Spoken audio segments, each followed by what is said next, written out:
begin with the flag salute this evening. I pledge allegiance to the flag of the United States of America and to the republic for which it stands, one nation, under God, indivisible, with liberty and justice for all. Major Eric Johnson will lead the invocation this evening. Gracious Heavenly Father, we thank you that we can come together as a group to make decisions to better this community.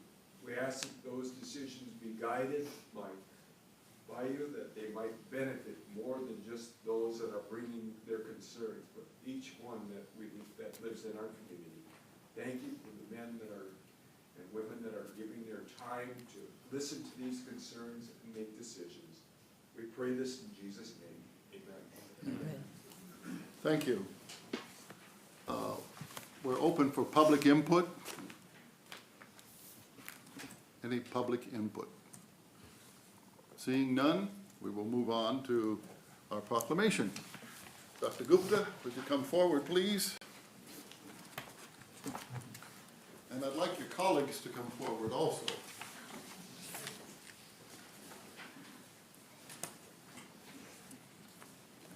Have a seat on the Have a seat on the edge there. I don't know if many of you are aware, but Dr. Gupta was listed as one of the 2% of the finest scientists in the world. Recently, he was honored at the university, and we thought that the city should honor him also. He's a member of the Department of Chemistry and is a specialist in polymer science, as are most of these gentlemen here. So I would like to read this. Office of the Mayor, City of Pittsburgh, Kansas, the proclamation. Whereas each year, Stanford University releases a list containing the names of the top 10% of all scientists in the world, and the expert who compiled the list for Stanford University considered the number of publications the scientist has authored, the number of citations that mention that scientist, and the number of other researchers worldwide that are following that scientist's work. And whereas Dr. Ram Gupta, Associate Professor at Pittsburgh State University, is among the most recent list of honorees, and whereas in 2013, Dr. Gupta joined the faculty at Pittsburgh State University for the new Polymer Chemistry Initiative, after serving as an assistant research professor at Missouri State University in Springfield, Missouri, and as a senior research scientist at North Carolina A&T State University in Greensboro, North Carolina. And whereas Dr. Gupta works side by side with PSU students at the Kansas Polymer Research Center to discover new eco-friendly uses for biowaste that could create jobs and revolutionize the polymer industry. Now therefore, I, Ron Sigley, Mayor of the City of Pittsburgh, Kansas, do hereby proclaim Tuesday, February 14, 2023 as Dr. Ram Gupta Day in Pittsburgh, and call upon all citizens to join in congratulating Dr. on his many accomplishments, including being ranked in the top 2% of scientists worldwide. Congratulations.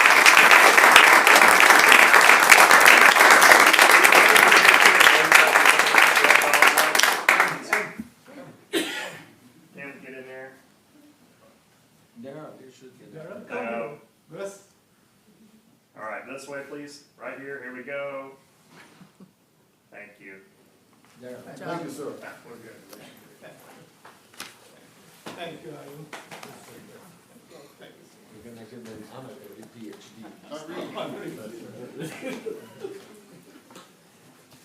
Happy Valentine's Day. Eileen, what did you get?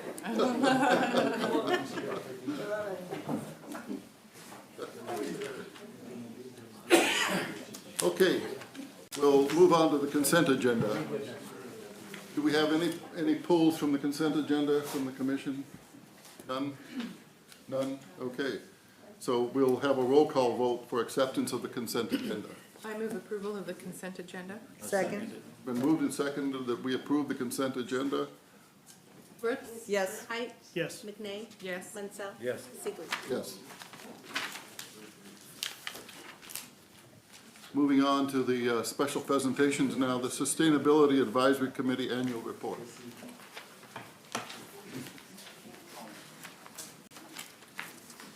Mayor and Commissioners, Denise Fitzpatrick is the chairman of the Sustainability Advisory Committee.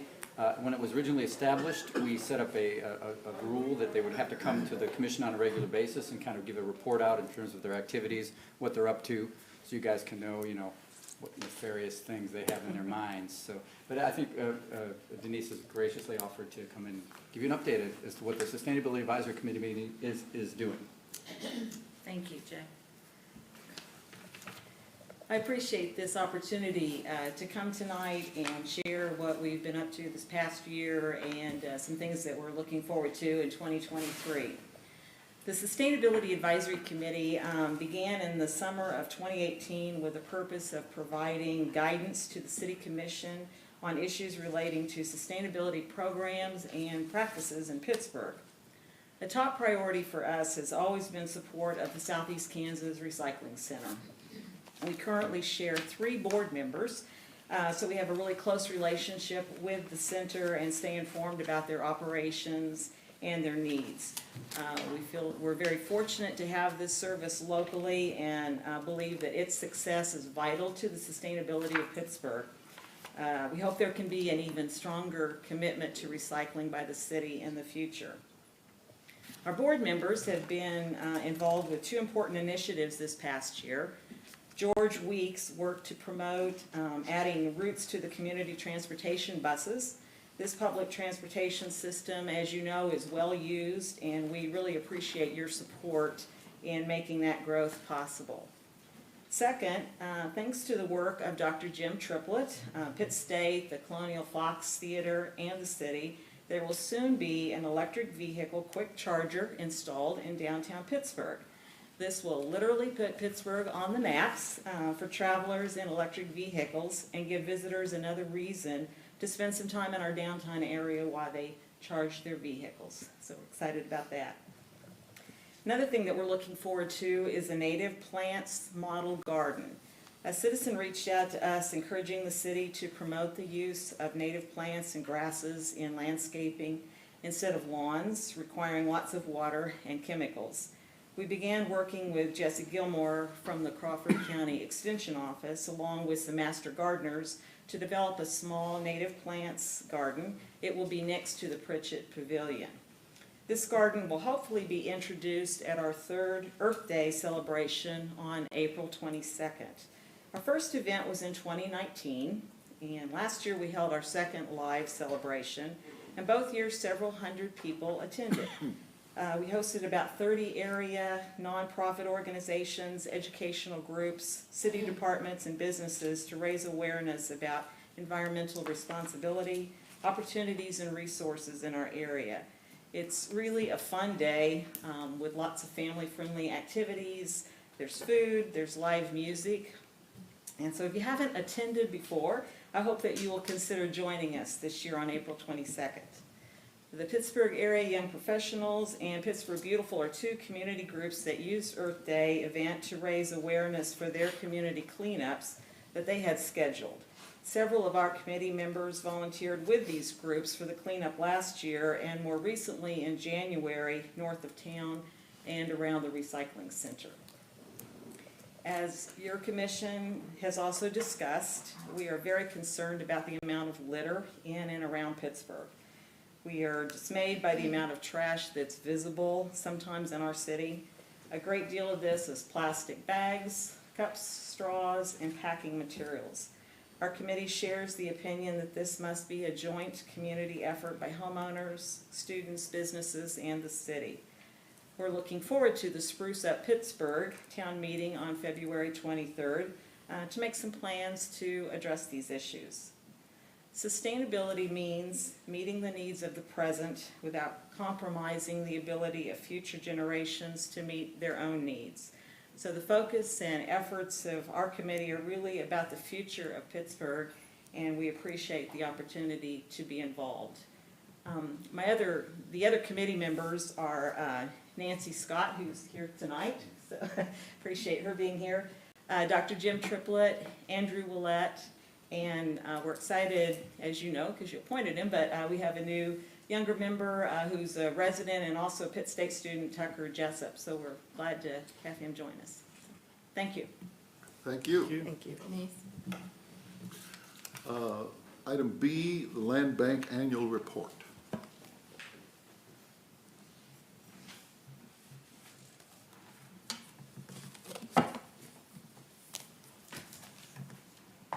All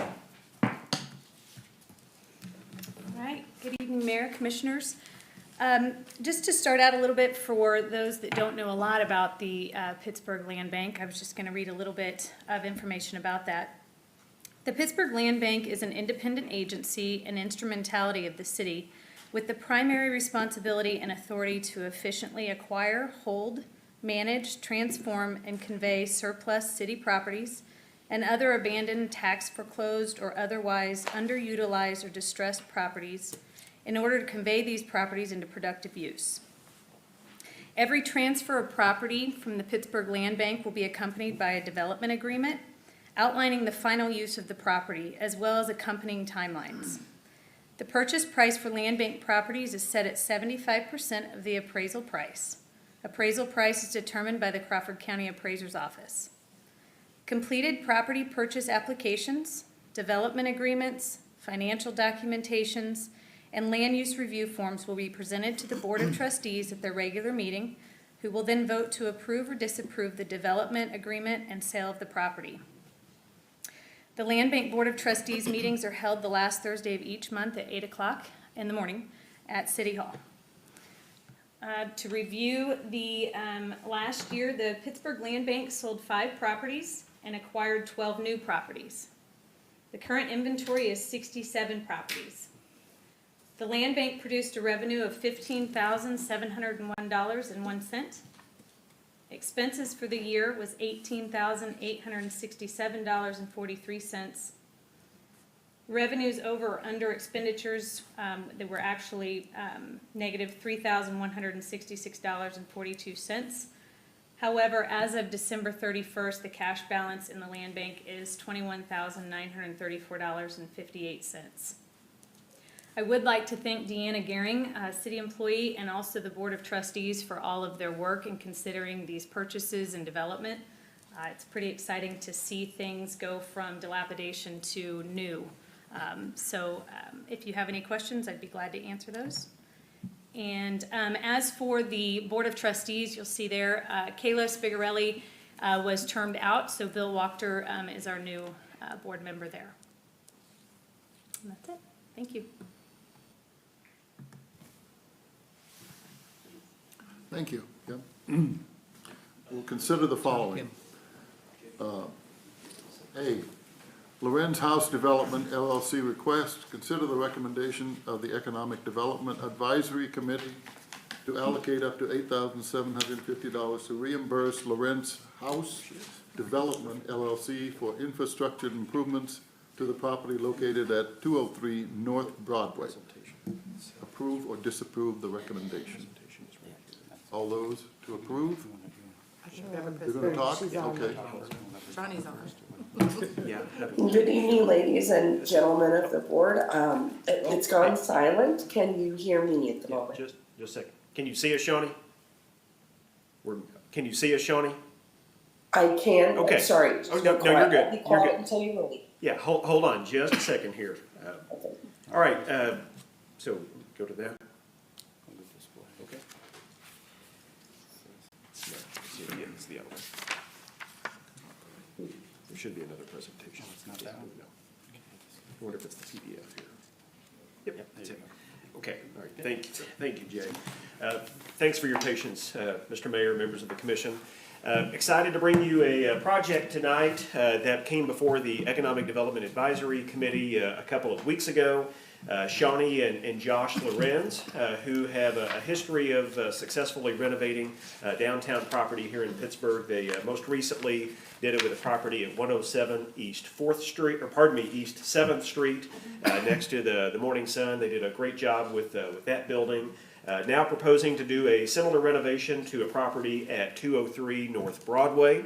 You may have already heard about that, but Shawnee could not be with us here this evening. One, she's out of town, and two, she's not feeling great, so those are two good reasons not to come to the City Commission meeting. But she is joining us virtually, and Shawnee, I have your presentation up, And if it's all right with you, I'll just kind of walk through this while you talk, if that's okay with you. That sounds great. Thank you so much, Blake. Ladies and gentlemen of the commission, thank you so much for your time this evening. I am a froggy sounding representative for our team, so I think you'll be glad that I was not able to come in today. But as Blake had mentioned, my husband Joshua Lorenz and I have a development company where we renovate historic structures and return them to use within the downtown footprint. Our next project is, and Blake, and if you would like to turn to, we'll look at page 6 of the document, the historic overview. That goes to show the property as it originally was built in the early 1900s. It looks quite a bit different now. It's had a rough life the last couple of decades, and so we're looking forward to rehabilitating this space to a more productive use for local business. If you'd like to turn, Blake, to slide 8, page 8, you'll be able to see there. We are going to be tuck pointing the building, doing some exterior and interior renovations, and returning it to an open concept space that will be used for either, ideally for an office space or boutique for a local small business. And so, very excited to return this to community use, and reached out to the EDAC to request their investment of a 10% match, which we've been successful in the past, and very fortunate to have been able to obtain. And so we are looking forward to completing this fast track project and turning it to public use for a local business owner as soon as possible. We have an aggressive schedule, and we look forward to turning it around quickly and getting it back into use. So that is our plan for the building. Are there any questions that you might have for me that I can shed some light on today? Well, Shawnee, real quickly before we get to that, I will just mention, Mr. Mayor, this is a project that's valued at $87,500 is the investment that's being projected by the Lorenzes. So 10% of that is what they requested. So the EDAC did recommend up to $8,750 in reimbursements for planned infrastructure improvements. As we've done with most of our projects recently, they would go ahead and front the cost and show verification that their total expenditures did reach that amount, and that they have at least $8,750 in infrastructure cost, which that shouldn't be hard to do with that property. So the recommendation from the EDAC is for $8,750.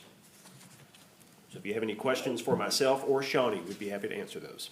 I wondered, looking at the history of it, Shawnee, was there any thought, consideration given to trying to replicate that 1900s style on the front?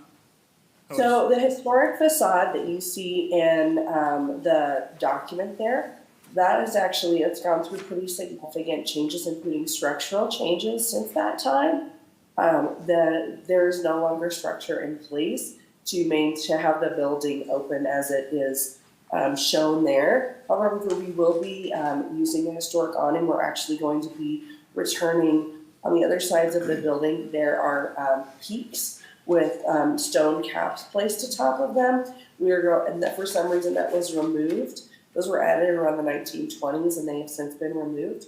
We're looking forward to restoring that to the front of the building, so it does have a 1920s feel once again, and then adding a new awning that would be closer to what was historically accurate for the period, but a little more, it'll probably be something more substantial so that it can weather the elements a little bit better. And so we do look forward to doing that. We'll also be returning all of the windows. There's currently like a drive-through window, and we're going to open up all of those windows to be where they were originally. So we definitely are going to do a nod back to the original structure. However, I don't have a photo of the 1920s version of the building, but I did think that the building's history was very charming, and I didn't want to leave it out. And so that's You're welcome to read that there about the City and Sons steamship No, ticket office. I only asked, I thought that was kind of a neat concept, but I can see that,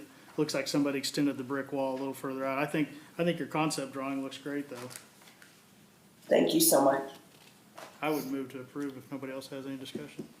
Second? It's been moved and second to approve. All in favor by saying aye. Aye. Aye. All right. Thank you so Thank you, much. Commissioners, Very nice. and Mr. Mayor, I also wanted to just thank Shawnee again. Anytime she has a request to come before the EDAC, as you can tell, the proposal is very well done, it's very well thought out, it's easy to envision what the project will look like. So I appreciate all the work that Shawnee and Josh put into this, and appreciate you supporting it tonight. Thank you. Thank you so much.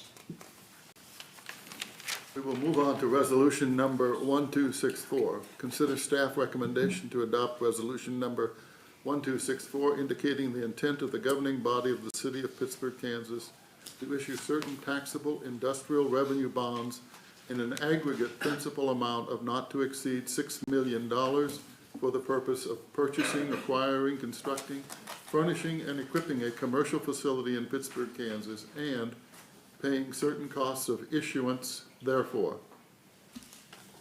Mayor, City Commissioners, we have joining us this evening, Mr. J.T. Kloss with Triplet Wolf Garrison, who will introduce this IRB and answer any questions.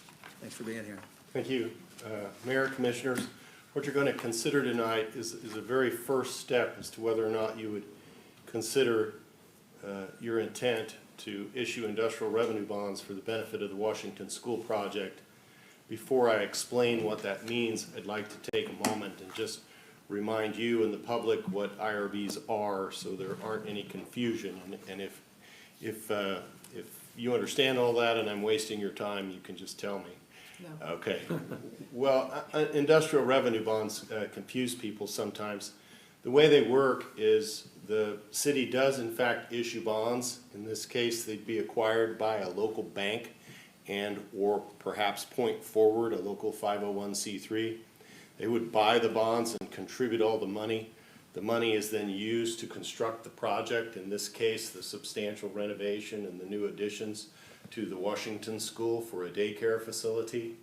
Then the city enters into a lease with the Washington School Project, and they promise to make rental payments that magically equal the principal and interest payments on the bonds. At the closing, the city goes ahead and assigns all of its rights, duties, and obligations as it relates to the ownership of the project, as well as collecting the rent to a trustee bank that the Washington School Project has to pay for, and they monitor the rents and make sure the bonds get paid. So it's really just the city issuing the bonds, acting as a conduit so that the money can come in, be used for the project, and the project then can be leased to the tenant. Under federal tax law, the tenant's actually treated as the owner. They get the benefit of any depreciation and any amortization. And the city has no liability on the bonds. The people who buy the bonds understand that the property is pledged in trust, the city is out at the closing, and that the only thing that's there to pay the bonds are the Washington School Project itself and the rental payments. There's no obligation of the city, and there's no cost to the city in issuing the industrial revenue bonds. All of those costs have to be paid by the Washington School Project LLC. So why then do we do it? And the answer is this has the opportunity to offer a significant incentive for the Washington School Project. The law considers the money that comes in from Point Forward and or the bank to be bond proceeds, which means as they're spent, it's like the city is spending its money, and that means that the sales tax does not need to be paid on the nails, on the wood, on the cement, on all of the construction materials that would normally be paid on a renovation. So the materials can all be acquired just the same as if the city was acquiring them without sales tax. And then, because the city has a technical ownership interest in the facility, the city can consider, and they will ask later for you to consider, giving property tax abatement to this facility for up to 10 years so that it will be exempt from property tax. Not-for-profit daycare facilities in the state of Kansas are generally exempt from tax anyway. But in this particular circumstance, they're gonna ask for that because of the specific arrangements that they're making for all the other money for this project as it relates to historic tax credits and everything else. Puts a layer of an operator in place, a local position that's going to operate the daycare. That might make the state say, well, even though it's all not-for-profit, there's a landlord here that's leasing to a subtenant, and that looks like an investment. So that's why they'll be asking for that incentive. None of that is what you're considering tonight. Tonight is, would you intend to do this? And by indicating your intent to do this, what you'll be saying is, yeah, this seems like a project for which we're willing to be the conduit, as long as we're not obligated financially. Yes, it's something we're willing to support. This will allow the Washington School Project to apply for the sales tax exemption certificate and actually start construction. This is the first step in issuing IRBs. Later, we'll have to come back after we provide all the notices to the local school district and the county and publish in the newspaper and have a cost-benefit analysis that's being commissioned by Steve Robb here in Pittsburgh to look at the costs and benefits of this project. And there'll be another resolution, which is, will you support the tax abatement for 10 years on this project? It's going to tend to be favorable because the project would be exempt anyway under most circumstances, so that's going to look pretty good. Then, when the project's all done and it comes time to issue the industrial revenue bonds, there'll be a third visit to the city commission. That will be to ask you to approve the issuance of the bonds. Whether they're sold to a local bank or to Point Forward will be to depend upon the level of donations that have been collected at that time, but we know that it will be one of those two alternatives. So that's what an IRB is. That's how it works. We're in the very first step of a three-part process to issue industrial revenue bonds. And I want to answer any questions you have as a bond counsel whatsoever. I have a few. Who is Point Forward? Okay, well, I can let Ron address that, but Point Forward is a qualified 501c3 organization and not-for-profit that is starting to consider the sponsoring of certain projects in the city, so I'll let Ron come up and explain what that is. Good evening, Ron Skripczyk, 911 Tanglewoods Lane. Last fall, Mr. Mansell, the commission approved a grant to Point Forward to form a community development corporation. And, you know, at that point in time, we had several projects on our list. This is the first project that, as a community development corporation, that we're undertaking. So who are the people that's involved in Point Forward, or can you say? Sure. It's a collaboration between the City of Pittsburgh, Chamber of Commerce, USD 250, the university, and some local business people. That's why I asked that, Ron. I want people that might be listening to understand Sure. what Point Forward is. Sure, it's a total nonprofit. We are not compensated any way, shape, or form. You know, everything that we do for this is just try to come up with some projects for the betterment of the community as a whole. I have a couple more questions. And one, I thought you said, would the city be kind of technically the owner of this property? Ultimately, the improvements, yes. In order for the sales tax exemption to work, as those things are acquired, you'll technically be the owner of the improvements, but your ownership interest will all be pledged to a trustee bank to be held in trust. For no tax or other purpose whatsoever will you ever be considered the owner of the building. It is what we would call, quite frankly, a legal fiction as it relates to your ownership in order to pass these benefits through. You're just a mere conduit, but in the purest technical sense, yeah, when the nails are reimbursed, you'll be the owner of the nails, and they'll be leased back to the tenant. We're considering, but we probably won't make you the owner of the facility. We'll probably site lease the facility to the city and have you lease it back.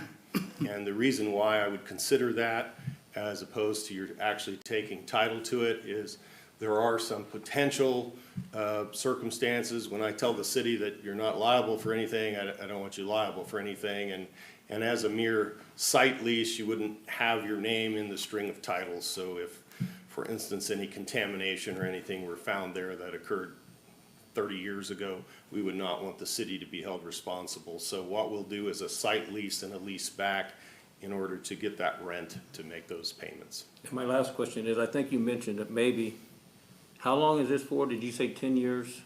The abatement is for 10 years. The bonds will be for the length of the financing. It will be at least 10 years. The bonds will be outstanding for at least 10 years, because if the bonds are paid off, then the benefits end. But it will depend ultimately how much is left to borrow after the local fundraising efforts. And then that amount might be financed over 10 years. It might be 12, 15. 15 would be pretty normal. Yeah. All right, thank you. You bet. Are there any consequences to the city should the entity default on the bonds? So it wouldn't be a city default. I used to tell people that means it will have it has no effect on your borrowing capacity. It has no effect on your credit as a city, because you're not obligated to pay these. I used to say it has absolutely no effect whatsoever, but the true answer to that question is if the economy in Pittsburgh started hurting so bad that this was one of many other defaults, then a rating agency might say, well, Pittsburgh's not doing so well, but no more than if it wasn't financed with bonds at all. I mean, if it were just a private entity and businesses start failing in a community, that has an effect. But no, there's nothing related to the bonds that will either, and I think this is most important, affect your ability to borrow for city projects. They don't count for any statutory debt limits whatsoever. And no, a default would not affect the city's credit rating, a singular default. I think I heard you say earlier that for-profit childcares do qualify for property tax? Yeah, I think purely not-for-profit daycares in the purest sense can qualify for 501c3 treatment, meaning if you're a qualified 501c3 not-for-profit running a daycare, then yes, in fact, you can qualify for a property tax exemption under certain circumstances.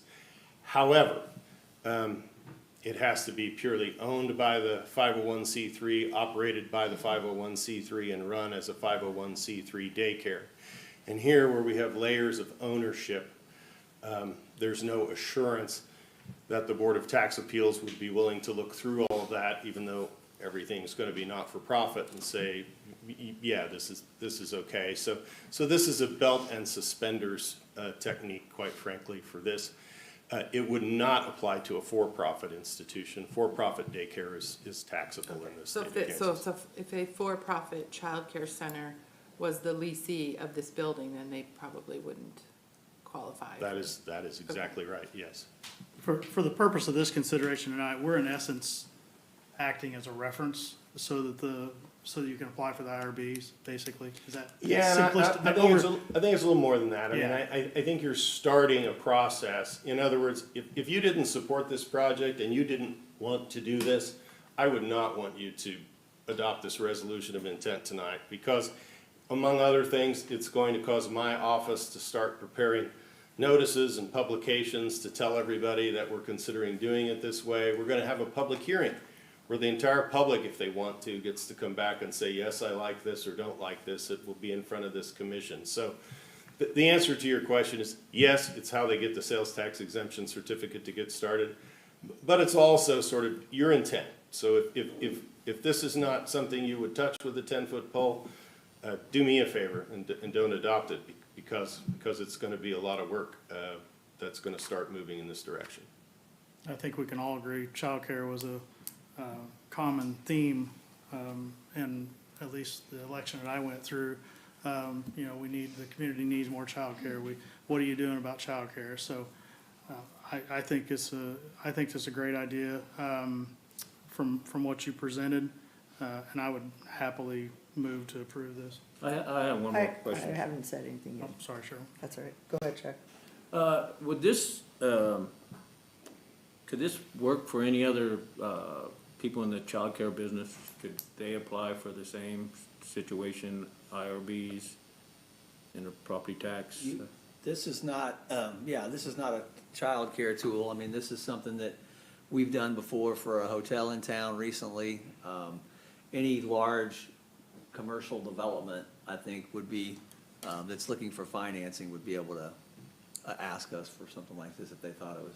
But if we had another childcare that was Yeah, it interested, wouldn't be, it would it's be, not. they could do it. Yeah, I mean, you kind of want to consider the elements of community benefit, Sure. but yes, I mean, it's not considered retail, so, except for retail, you can't do anything that's retail. There's a laundry list of other things you can't do, like a hog confinement facility or Well, I a agree chicken with Stu. confinement facility, but yes, it is generally available. I was gonna say, I agree with what Stu said. Childcare is some, issue that we have, but there is also other people that might be interested in the same type of deal, so. So this is just starting the engine, pretty much. I couldn't have said that any better. Okay, and then, so the next point is part two that you were talking about. Is that the application that they would, No, part two will be notifying the general public and all the taxing entities that you're gonna consider giving them tax abatement. That will be another resolution. Usually takes us a month before we'll be back because of all the notices that we have to provide, and then you'll have another resolution that will consider that. This will qualify them to go ahead and get the sales tax exemption certificate so they can start. But it's kind of a long drive. In fact, when you said start the engine, we wouldn't get to issuing the bonds probably until the project is complete or near completion. so when you said the cost analysis, the breakdown of the $6 million, at what point does that fall in? Okay, well, at the next meeting, you'll be able to look at the entire, in fact, we don't even need to wait. I can ask the developers to send you the proposed sources and uses of funds for the project. As long as you understand it's preliminary, they have the Sure. preliminary sources and uses of funds. What the cost-benefit analysis will propose to do is something far more creative than that. It will try to look at the benefit of this facility financially, the people who are hired, the people who will work there, and the effect it will have on the local community against the cost of giving the tax abatement and what the cost associated with that is over 10 years. And the cost-benefit analysis will try to forecast when that's a break-even point and when the city benefits even beyond the property tax abatement. So that's what the cost-benefit analysis will be. Commissioner Brooks, I think you're asking for kind of the sources and uses of funds, how will the dollars be But you said it was spent? in sectors. Well, we you know. can make sure that that's No. included in the package next time. I think that's a good point. Oh, that's all the questions I have, thank you. You bet. Need a motion? There's a motion on the floor. Do we have a second? I'd second it. Been moved and seconded that we accept resolution number 1264. All in favor by saying aye. Aye. All opposed by the same sign. It's accepted then. Thank Thank you. you all Thanks for for your explaining tolerance that. of me You did a and great job. keep the weather nice so I can come back in a month. Item C, conditional use permit request, Washington School LLC. Consider the recommendation of the Planning Commission, Board of Zoning Appeals to approve a conditional use permit request submitted by Washington School LLC to allow a daycare facility to operate at 205 South Locust under the provisions of Article 30 of the Pittsburgh zoning ordinance. Good evening. It was a pretty good follow-up, convenient. So this is the location, because it is a daycare facility in a residential zone. That's why they have to apply for the conditional use permit. On January 23rd of 2023, the P&Z board met and they unanimously approved the conditional use permit submitted by Washington School LLC for the property at 205 South Locust. And that's, so Ron Skripsik was present, and then we didn't have anyone that was opposed. Kim, I have a couple questions. Sure.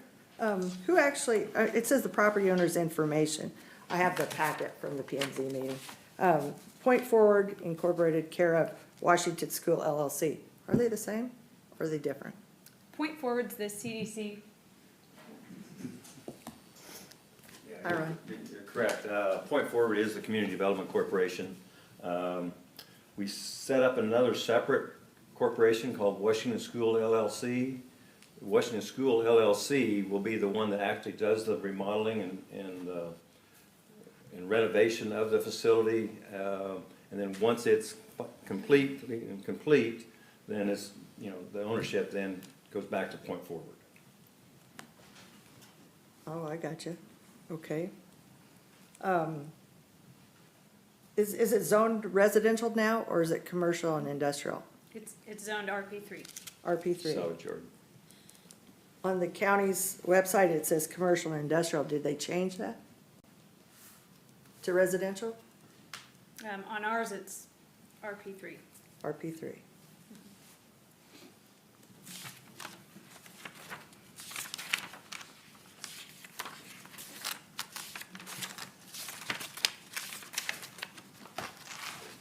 Any other questions?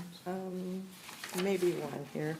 So at the time that this went before the P and Z board, I know that you said Point Forward. Is Matt Burton a part of Point Forward? His name is on the paperwork, so I was just curious about that. Ron, is Matt part of Point Forward? Matt is not a director of Point Forward.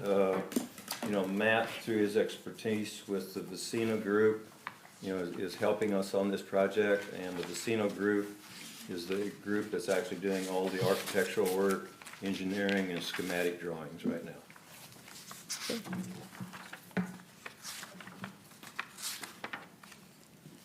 All right, that's all I have. Call for a motion. I'll make a motion to approve. Second. It's been moved and seconded that we approve the conditional use permit request for Washington School LLC. All in favor by saying aye. Aye. All opposed by the same sign. Item D, variance request, Towner, 3202 Grand Oaks Drive. Consider the recommendation of the Planning Commission, Board of Zoning Appeals to approve a variance request submitted by Terrence and Karen Towner to allow a secondary structure larger than 900 square feet at 3202 Grand Oaks Drive. On January 23rd of 2023, the Planning Commission Board of Zoning Appeals met. They unanimously approved the variance requested to allow the secondary structure larger than 900 square feet. The structure will be just over 1,000 square feet. It will meet all setback requirements, and no one was opposed. Move to approve. Second. Been moved and seconded to approve the variance request, Towner, 3202 Grand Oaks Drive. All in favor by saying aye. Aye. Opposed by the same sign. Item E, variance request, Beasley, 1302 Randall Drive. Consider the recommendation of the Planning Commission Board of Zoning Appeals to approve a variance request submitted by Justin and Annie Beasley to allow a secondary structure larger than 900 square feet at 1302 Randall Drive. Same thing. This one is a secondary structure, 1,200 square feet. It will meet all setback requirements. Bill and Annie Beasley were present. Justin could not be there, and there was no one opposed. I'll make a motion to approve. Second. Been moved and seconded to approve the variance request, Beasley, 1302 Randall Drive. All in favor by saying aye. Aye. All opposed by the same sign. Item F, vacation request. Families and children together. Consider the recommendation of the Planning Commission and Board of Zoning Appeals to approve the request submitted by Families and Children Together, FACT, to vacate Silver Lake Drive, Mount Carmel Drive, and Green Acres Lane, period. So, January 23rd, 2023, the Planning Commission Board of Zoning Appeals met. They voted unanimously as well to approve the request to vacate the 3 platted but never improved city streets to allow the construction of the Addiction Treatment Center.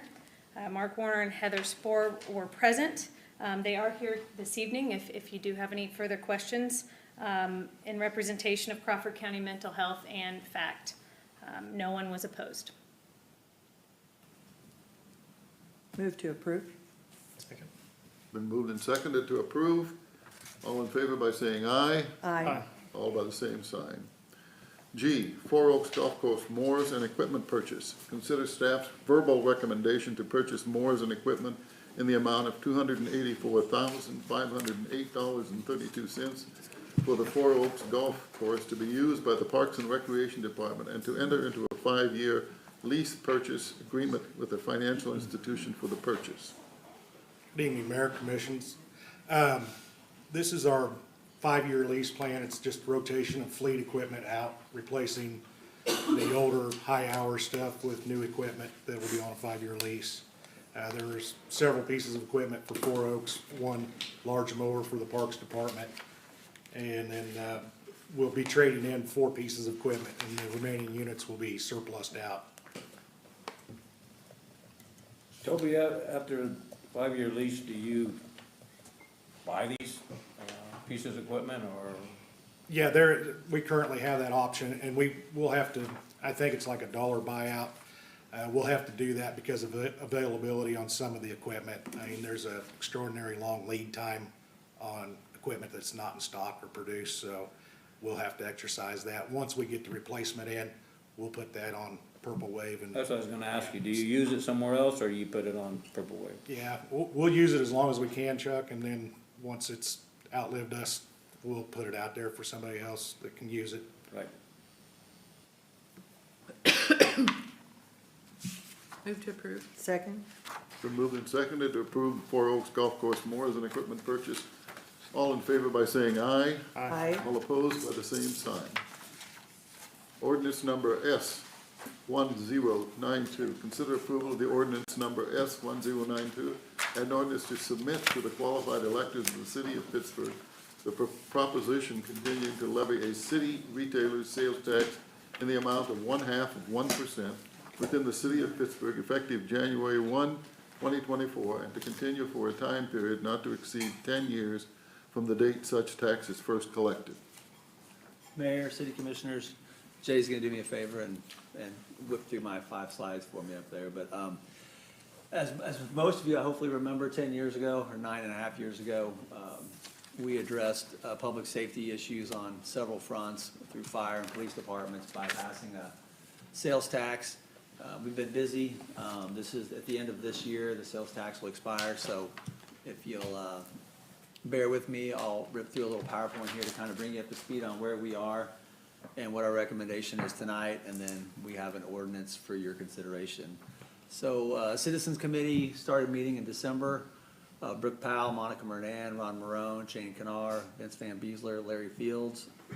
They were joined by the people on the following slide, which is the city team, which included Police Chief Nargis, Fire Chief Taylor Cherney, Commissioner Stu Height, who happens to also be the Pitt State Chief of Police, City Attorney Henry McGinney, Jacqueline Amy with the Police Administration, who's really done a lot of the administrative assistance on getting the meetings scheduled, making sure the minutes are good, and helping us make sure that we're organized. Jay Byers, Sarah Runyon, and myself. Simple purpose here, to recommend a plan for successfully renewing the existing half-cent sales tax for public safety, which was passed on September 17, 2013, to you all for your consideration.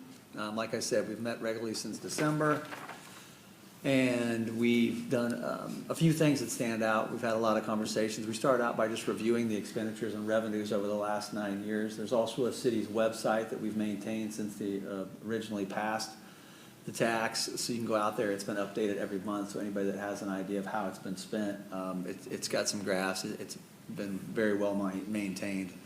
We've also listened to police and fire about not only their current state, but where are we going. It's hard to look, 6 months into the future, let alone 10 years. But we thought, with as quickly as technology is changing and all the challenges that we face in communities, we needed to take a hard look 10 years out and see if this was still the adequate amount of money, if it still provided the resources that we needed to adequately protect Pittsburgh, and I think that we're all in a comfortable place with that. The other thing we did was a marketing campaign. You can't really go out and campaign for a sales tax renewal if you don't have some kind of campaign, but it always gets tricky because the city staff has to be very careful that we're not out spending city tax money asking for people to vote a certain way on an election. So it's important to get a citizens committee together. They can be the ones that actually make the ask. While we will have a role, the city has all the data and the information, and like I said, that website's been out there, but we'll have other information to help answer questions on it. It's important to have some kind of marketing campaign that's privately funded, that's not something that tax dollars are being used for. And finally, the next slide is a timeline of events for your consideration. The ordinance date is, of course, today, Valentine's Day 2023. There's a couple of reasons that it's today. The drivers are that we need to get the publication to meet the state's requirements for asking for a sales tax question. So we have to have 2 publications before the election date. The election date has been chosen for Tuesday, April 11th, 2023. And we also have to allow 55 days, according to the county clerk, for anybody that's overseas serving the military to be able to receive a ballot, fill out that ballot, and send it back in an adequate time. So the timeline kind of set itself when we decided we would have the election. The commission study session has been scheduled for March 28th at 4:30. That's the commission day. Before the election day actually is on a commission day, so that's a little interesting. But on March 28th, we will come in here. By then, all the marketing materials and everything will have been established, and we will give you a full presentation on anything that you want to know with regards to how the previous 9 years have been spent, what we plan to do in the future, and any other questions you have. Once again, the election date would be Tuesday, April 11th, and then the effective date of this renewed tax would be January 1st of 2024, as the current tax expires December 31st of 2023. With that, I think I'm through my slideshow.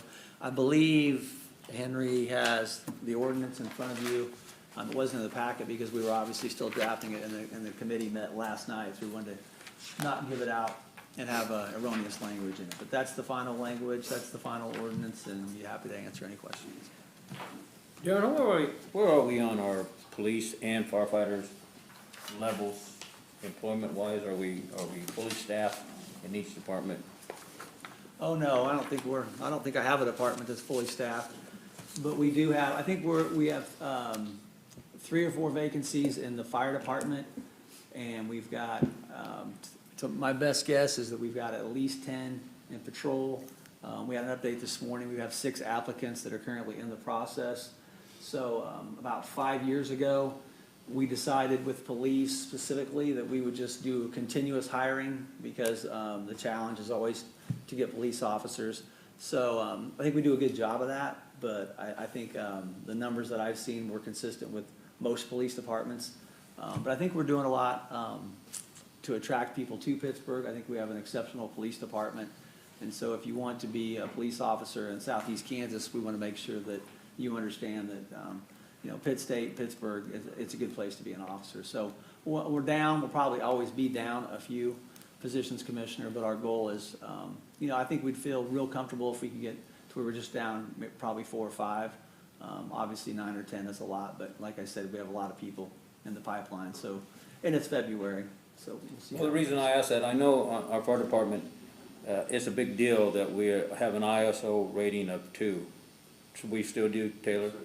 That is a big deal, and that has, how do you get 2? Is it equipment, manpower, and?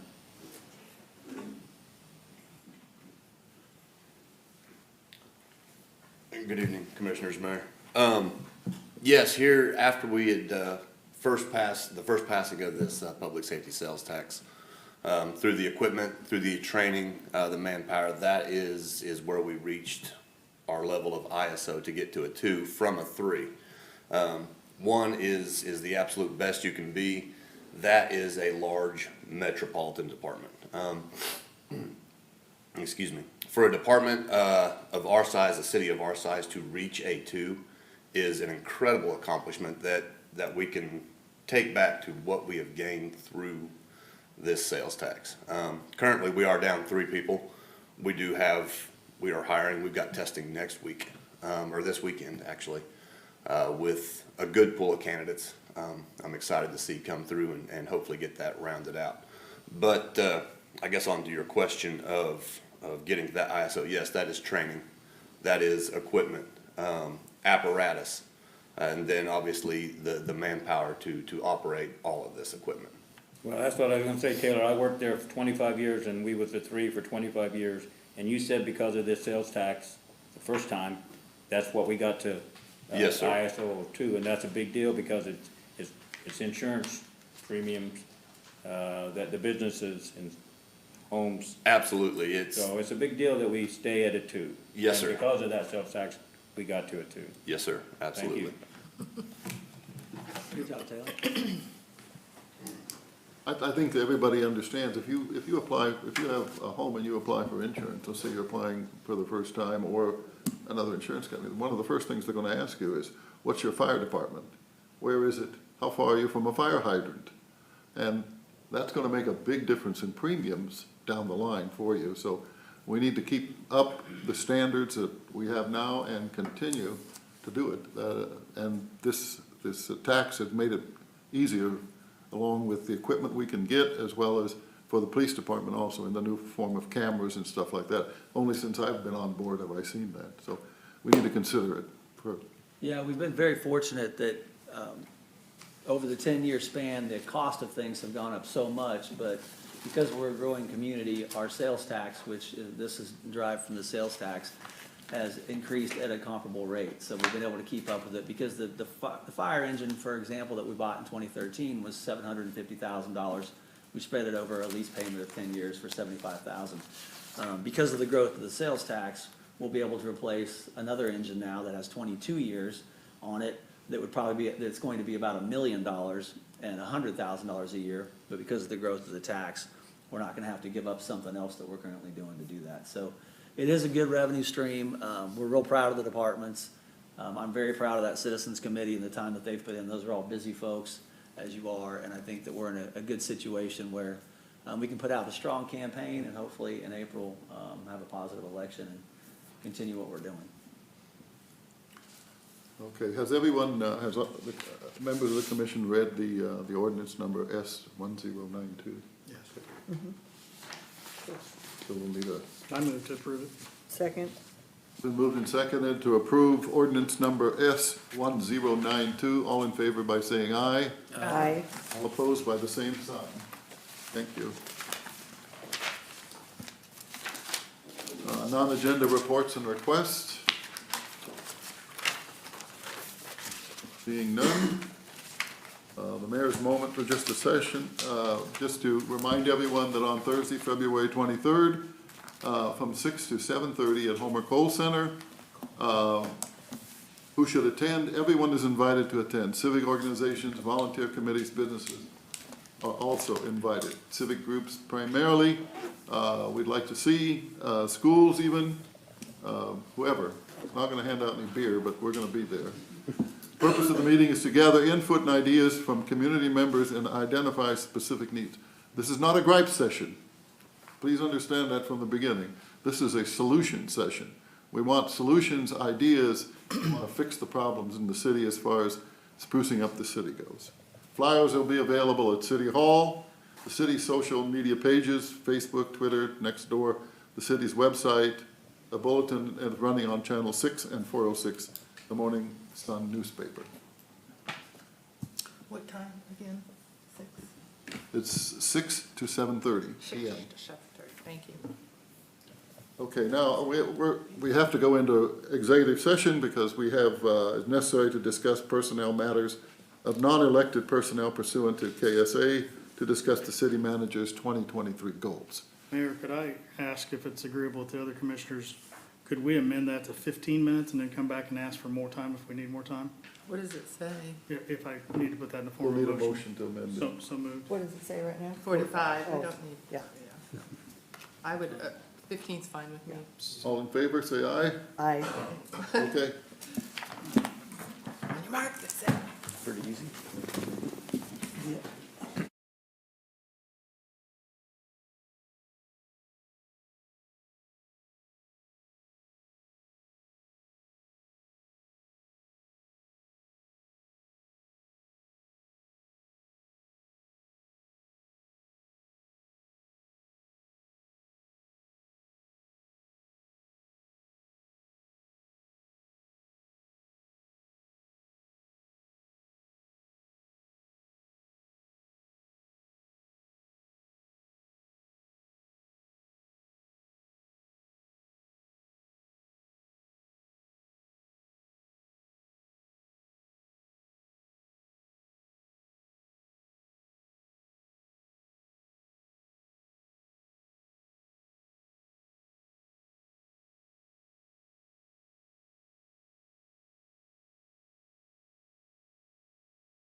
Oh, move the adjourn. A second. Second. Moved and seconded, we adjourn, all in favor, say aye. Wait. Vote. Oh, yeah. Vote. Session, we're back in open session. No, yeah, okay, well, sorry about that. We're back from executive session, we're Script number 3. back in open session, no votes were taken, No decisions were made. no decisions were made, no money was spent. Okay. Now, motion. Now, Oh, we're done? we're done. All right, thanks. Did we all say aye? Aye. Aye. Aye, matey, Good night, everybody. Have a great evening. happy Val.